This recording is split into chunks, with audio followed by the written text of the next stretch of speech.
kita akan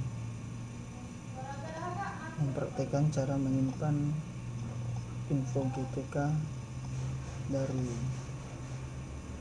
website info GTK ke dalam laptop atau komputer kita masing-masing. Pertama, kita buka dulu website info GTK di dalam aplikasi Google.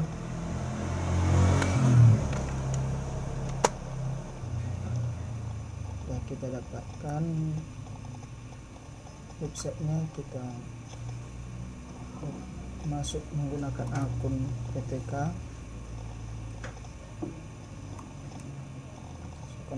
masukkan password dan kita masukkan angka yang tertulis di sini.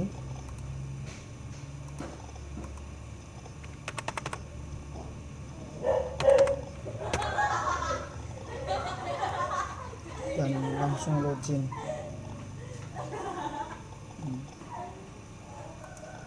Nah, di sini data daripada info GTK sudah muncul atau sudah tampil. Nah, pada saat kita mau mencetak, dia tidak bisa mencetak atau tidak bisa lanjut ke tahap percetakan maupun disimpan, tidak bisa.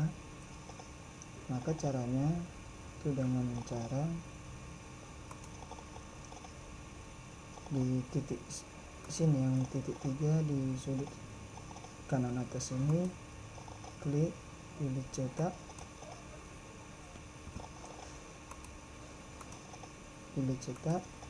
maka kita di sini tinggal mengarahkan apakah kita mau mencetak menggunakan printer atau kita mau menyimpannya sebagai file. Kalau kita mau mencetaknya menggunakan printer, kita tinggal pencet cetak. Tapi kalau kita ingin menyimpannya sebagai file, kita di sini punya pilihan simpan sebagai PDF atau simpan ke Google Drive. Nah, kita simpan sebagai file di dalam komputer atau laptop kita simpan sebagai file PDF. Kita simpan, pilih folder tujuan. Nah, ini kita berikan namanya dan save, maka otomatis save di dalam komputer maupun laptop yang kita gunakan.